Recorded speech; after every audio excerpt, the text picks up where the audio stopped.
नमस्ते, मी Ashwini Sai Soumya sister channel मध्ये आपल्या सर्वांचं खूप खूप स्वागत आहे। सगळ्यात आधी सगळ्यात दादांना खूप मनापासून धन्यवाद। खूप छान छान कमेंट असतात। तर इथं सकाळ सकाळी ना चिरमुरे भिजवायचं चालू आहे।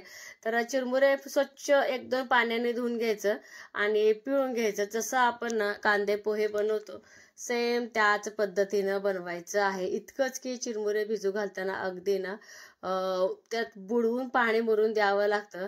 तर ह्याला आम्ही सुशिला बोलतो। कॅमेऱ्यात काय असं फरक आहे मला माहिती नाही। कॅमेऱ्यात असं जर बघायला गेलं तर पांढरट दिसतं, पण असं पिवळं जर्द छान आपलं ना सुशिला बनवून झालं होतं सैपरीच्या डब्यासाठी।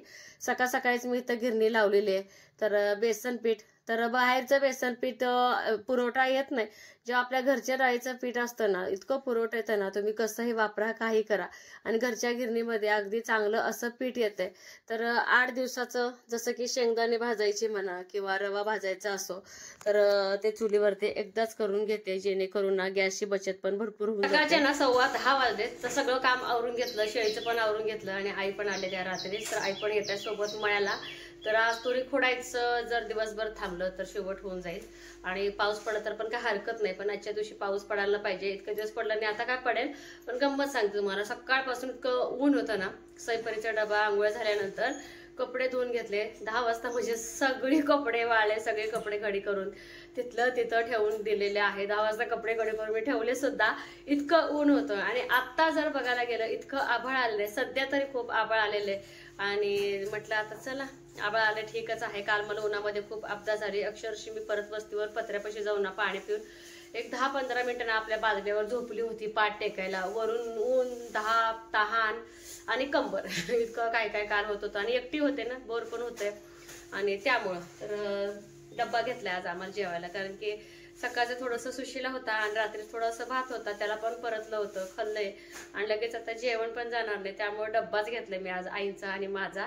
तर आईचं तिकडं काहीतरी चालू आहे आणि जी पक्षी आहे ना आपल्या तुळशीपाशी त्याचे छोटे छोटे पिल्ले झाले तर ते तिथंच असते, ती चिमणी सारखी त्याची आई तिच्या पिल्ल्याजवळ असते। तर चला आज बरी घरी एकटीच येणार आहे। पहिल्या 12:30-1 वाजता येणार, ती थांबती बोलली, परत सई 2 वाजता येणार एसटीनं। तिचं सकाळचे जे तास आहेत ना शनिवारचं आपलं दुपारी तास होऊन जातात आणि खूप दिवसांनी असं लाल टेकले लावलं। हे बघा, लाल टेकलीची सवय नाही पण त्यांनी लालच आणून दिले। जोपर्यंत आता मला सवय होत नाही ना तोपर्यंत मलाच कसं तरी वाटणार आहे लाल टेकलीचं। आणि आपल्या एका ताईंची कमेंट आलती की अश्विनी तू म्हणजे चेहरा सुकल्यासारखा झालाय, आजारी पडलेस काय? सांगू का, मळ्यात जाताना क्रीम पावडर किंवा काहीच करत नाही, फक्त आपलं ना सनस्क्रीन तेवढं लावते, त्यामुळे चिकट चिकट दिसतंय। सनस्क्रीन लावते बस, टिकली एवढंच, आणि डोक्याला पण भरपूर असं तेल लावले ना त्यामुळे ते तसं वाटत असणार आहे। शेवटी थोडंसं मळ्यात जरी जायचं म्हटलं तरी काळजी घ्या, म्हणजे आता घ्यायला लागले थोडी थोडी काळजी आता। सनस्क्रीनमुळे ना चेहरा अगदी सुकल्यासारखं होऊन जातं त्यामुळं। तर चला पटकन आज मी बाटली बिटली भरायच्या भानगडीत पडणार नाही, पाणी प्यायचं आज डायरेक्ट मी कळशी आणि तांब्या घेणार आहे आणि आईसाठी माझ्यासाठी असा भरलाय एक डब्बा। तर आईला एक प्लेट घ्यावं लागतंय कारण की आई असं काही जेवत नाही। तर आईसाठी एक ताट घेणार, असं एक ताट पिशवीत आणि एक तांब्या घेणार आणि एक कळशी घेणार आहे। आज शनिवारचा बाजार पण आहे तर बाजारला पण ह्यांना यावं लागतंय। तोपर्यंत माझं ना 4-5 वाजेपर्यंत आमचं काम पटपट पटपट करून घेणार आहे आम्ही, कारण की बाजारला पण यावं लागतं। आठवड्याचं भाजीपाला वगैरे सगळं आपल्या गावातच नस झालं का राहू लावा घे ना, यात पाणी मिक्स केलंय का? पाणी हाय असं आहे ना, असं फट असतं ना इथं फट, आता ह्याच्यामध्ये कुठं फट असेल त्यासाठी मग ह्याच्यामध्ये लावा घे आपल्या टॉयलेट इथं पण लावा की। इथं मी किचन मध्ये का पांढरं पांढरं उगच लावलंय सगळं, उलट ते कलर हे झालं ह्याचं। हा आवरलंय आमचं, तुमच्यासाठीच थांबलंय आता। तर यांचं तिथं टॉयलेटमध्ये ना फरशांना फट पडले तिथं लावायचं चालू आहे। आणि तुम्हाला दरवाज्यामध्ये एक साडी दिसत असणार आहे, ती साडी आम्ही ना सिक्युरिटीसाठी लावले, साप वगैरे येऊ नये म्हणून। थोडंसं एक सांद आहे तिथे, ऊन पडलं, आबळ आहे म्हणून तर ऊन पडलं, हे ऊन पडलं भारी आहे। पोरींनी तर काय केलं माहितीये का, तर ह्या चिवताईसाठी हो का गहू तांदूळ ठेवायला स्टँड केलंय सईपरीनं, म्हणजे इथलं इथं खाते, इथं येऊन पाणी पिते। होय होय आई, मी बी आत्ताच बघितली पोरीने बघा की चिमणीला गहू आणि ज्वारी ठेवायला काय केले, मी आत्ताच बघितल्या। बघा की पाणी भरते की मी सकाळ तुळशीला पाणी घालताना भरते मी व दररोज तुळशीला पाणी घालायला का मग ही मटकं मी भरते हिला पाण्यासाठी. घेतलाय कुलूप. आई ग किती छोटे छोटे पिल्लू आहेत हो का हे. तिची आई गेली कुठेतरी फिरायला. नाही बाबा हात कशाला लावते आपण हात लावला ना ते परत जवळ घेत नाही. पिल्लू झालंय की आई पिल्लू झाले खाल्लं हे करूया म्हणलं प्लास्टिक लावून. अहो आपण हात लावल्यावरती येत नाही म्हण की परत.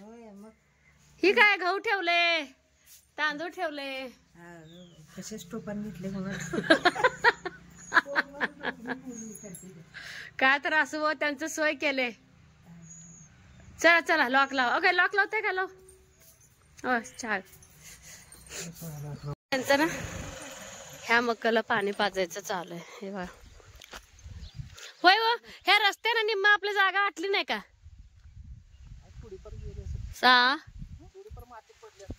बरंच पडलंय आणि रस्त्याची माती.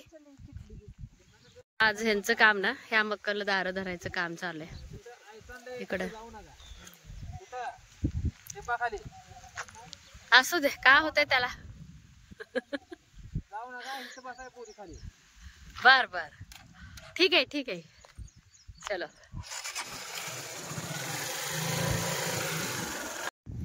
फुलं लकडली ती की बोराला. फुलं लकडलीत फुलं फुलं फुलं होय. हे काय हे काय हो त्याला कलम करायला पाहिजे. ह्याला वय चला पिशव्या टेकवल्या इथं सावलीत. कुसळे गवत लागतो आता कामाला.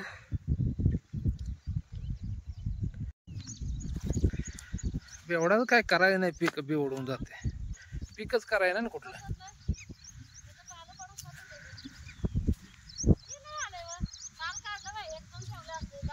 कशाला ठेवलंय काढून टाक.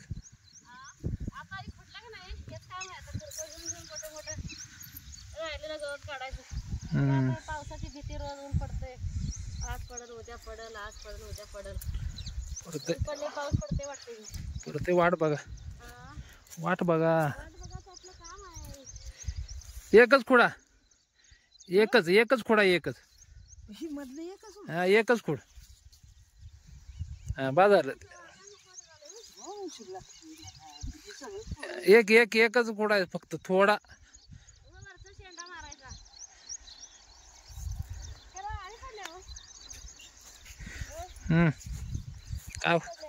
काय होत नाही. नाही नाही बोरला कलम करायचं म्हणते ते आई. कसं कुठलं काय करायचं ना आता कलम होतो त्याला. ती मोठी वाले बोर बोर चांगली पण बोर चांगली त्याची. बारकी असं पण चांगली ती. ती शेळी खाते तसले लय खाते तसलं. घे आता मग काढलंय तर कालचं राहू दे पण आजचं काढलेलं ठेव घे काढून. शेळ्या खात्यातले पातरण ते ही काढून घे. इथं आहे इथं इथं भरपूर आहे. इकडे भरपूर आहे. हाताने ही उपस की आता हे उपसायला लागले ते. ते उपसून घे खायला.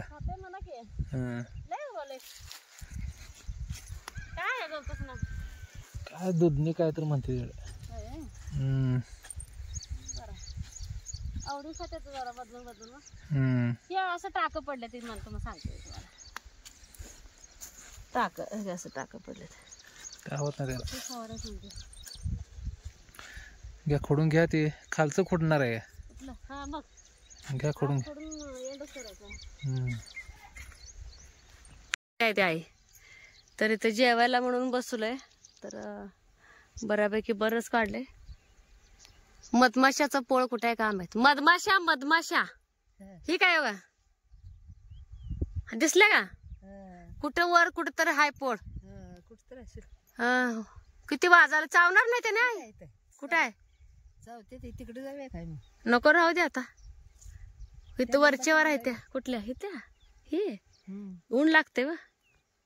जेवायला बघा घरातूनच ना भरपूर असं तूप घालून आटले. पुरणपोळीमध्ये चपाती आणि बटाट्याची भाजी तर आई ना तिकडं काहीतरी करायला गेलेत, बाटलीतलं पाणी एका रोपाला टाकायला गेलेत. आणि ऊन आहे ना, भरपूर असं ऊन आहे. तर ना लागलंच ना आम्ही जेवून घेतो. पाणी पण आटलंय आम्ही भरपूर. पिंपळाचं झाड लावलंय, त्या झाडाला पाणी घालायचं काम चालू आहे आई साहेबांचं. कुठे इथं बांधावर लावलंय. असू द्या, पावसाने येतोय. पाणी घालायचं काम चालू आहे. बरोबर आले असेल आता 1 वाजलेत, परी आले नसेल अजून. नाही आली असेल. श्रेयाचं पप्पा आता गेला आणि आणायला नाही आले अजून ना. 5 वाजले तर ह्यांनी आणलाय बाजार. जेवढं सांगितलं तेवढं. आपलं भाजीपाला इतकं गरम होते ना, आज खूप गरम होते. तर हे बघा, भयंकर असं ऊन, भरपूर असं ऊन आहे. बाहेर थोडंसं वारं तर आहे, त्यामुळे म्हटलं बाहेरच सगळं निवडानिवडी करावं. आणि सगळ्या भाज्या परातीत ओतून घेते. आणि आमच्याकडं शनिवार म्हटलं की सगळ्यांच्या घरी भुईमुगाच्या शेंगा असतातच असतात. जर ज्यांचं माळ रान असतं ना, दार मातीवालं, तर त्यांच्या रानामध्ये भुईमुगाच्या शेंगा येतात. आपण एकदा ट्राय केलेलं, आलंच नाही बरोबर. होय, आपण एकदा ट्राय केलेलं, आलंच नाही. खायचंय, खावा. संध्याकाळचे बघा 7 वाजलेले आहेत. आणि जे का भाजीपाला वगैरे आणला होता, जास्तीचं का भाजी नाही ना, म्हटलं जास्तीचं का पालेभाज्या आणू नका.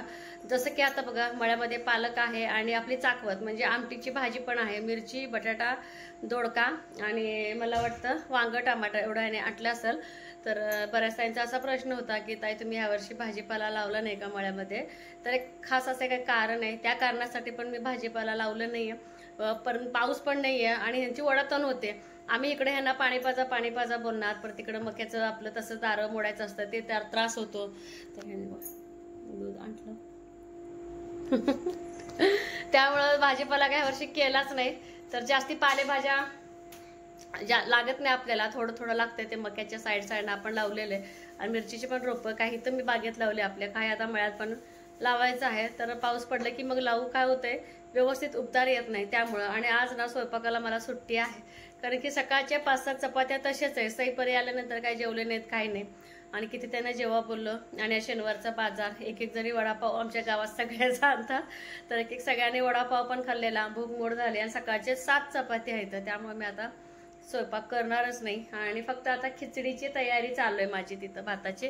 तर बरेच ताई बोललेत अशा पद्धतीची खिचडी कर, तशा पद्धतीची खिचडी कर, पण घरामध्ये ना सगळ्यांना अशीच खिचडी आवडते. तर तुरीच्या डाळीला ना 1 शिट्टी दिले. तर मला तांदूळ निवडायचं आहे. तर हळद आणि मीठ, तांदूळ धुवून टाकायचं आणि अंदाजानुसार पाणी. 5 शिट्ट्या घेते, तुपाबरोबर गरम गरम खरंच खूप छान लागते. आणि इंद्रायणी तांदळाचं तर खिचडी काय बोलायचं कामच नाही, इतके छान लागते. आणि उद्याची तयारी चालू आहे माझी. जसं काय बघा, आता ते का मी शूट घेतलेलं नाहीये. जसं की पोरींचे बॅगा वगैरे कुठलं घ्यायचं कुठलं नाही, हे नको ते नको, दोघींची भांडणं, तिला ते दिली मला हे दिली, हे तर आल्यापासून चालूच होतं. त्यात आज इतकं ऊन होतं ना मळ्यामध्ये, खूप म्हणजे खूप अतिच थकवा जाणवायला लागलाय मला. सकाळी मी म्हणत होते की माझा चेहरा म्हणजे मी क्रीम पावडर लावले मग तसं दिसत होतं. खरंच मला आता थोडी कणकणी आलेली, इतकं ऊन होतं. त्यामुळे मी आईना पण मळ्यात जास्तीचं करायला दिले नाही. आईना बऱ्याच वेळेस झाडाखालीच बसवलं होतं, कारण की मला इतका त्रास होतो म्हटल्यानंतर. आणि आई का ऐकत नाहीत, सोबत म्हणून येतात, एकटीच कशाला. आणि सोबत म्हणून जरी आलं ना, बऱ्यापैकी बरंच करतात आई. त्यांचं काय दुखत नाही, पण माझं तर खूप दुखतंय. तर खिचडी, तूप आणि सकाळची जरा बटाट्याची भाजी आहे आणि चपात्या येतं, त्यामुळे तर स्वयंपाकाचं काय टेन्शन नाही. दूध तापून घ्यायचं आहे. आणि उद्याच्या तयारीसाठी बघा थोडंसं तुम्हाला सांगते, ह्याच्यामध्ये जिरं घेतले, लसूण घेतले, थोडंसं आता ह्याच्यात शेंगदाणं आणि आपण बनवलेलं लाल तिखट, ह्याचं ना ताजं शेंगदाणे चटणी मला आता बनवून घ्यायचं. अगदी साधं सिंपल. एरवी मी शेंगदाण्याची चटणी बनवायचं म्हटलं ना, शेंगदाणे भाजायचं, त्याचे साल काढायचं तेलामध्ये, त्याला चांगले परतून घेते. मग जिरं, लसूण ते पण तेलामध्ये परतून घेते आणि आपलं लाल तिखट खलबत्त्यात किंवा आपल्या मिक्सरच्या भांड्यात सोलापुरी पद्धतीने चटणी बनवते. पण असंही झटपट खूप छान लागतं. भरपूर लसूण, जिरं आणि डायरेक्ट भाजलेले शेंगदाणे आणि तिखट. तर सईबाई मला म्हणाली की आई हे घे. तर आपल्या एक ताई आहेत बघा, त्या ताईचं नाव काय मला आता आठवत नाहीये.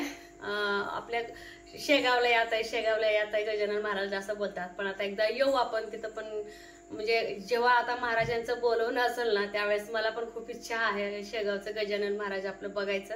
पण उद्या आपण ना वेगळ्याच ठिकाणी ना, श्रावण महिना आहे म्हणून दर्शनासाठी चाललेलं आहे. आता एवढंच मी सांगू शकते. तर त्याची तयारी चालू आहे. शेंगदाणे चटणीची म्हणा, उद्या कुठली भाजी करायची, लवकर उठून चपाती किती बनवायची ह्याच्यात आता सध्या विचार चालू आहे. तर चला इथंच मी व्हिडिओचा एंड करणार आहे. कसं आणि सैपरीत तिकडे अभ्यास आलाय, दोघेही कथानक स्पर्धेमध्ये पण भाग घेतले आणि दररोजचा पण अभ्यास आणि उद्याचा पण त्यांना अभ्यास करायला वेळ मिळणार नाही, त्यामुळे दोघेही ना अभ्यासाला लागलेत. एक एका रूम मध्ये बसलाय, दुसऱ्याच रूम मध्ये बसलाय. आई आपल्या आराम करता येतं, सई आपलं देवाला दिवा लावून गेले. सई तर चला इथे व्हिडिओचा एंड करणार आहे. कसा वाटला आजचा व्हिडिओ मात्र सांगायला अजिबात विसरू नका. चॅनेलवरती कोण नवीन आहे का व्हिडिओ तर बघत राहा. लाईक शेअर सबस्क्राईब करायला अजिबात विसरू नका. बाय.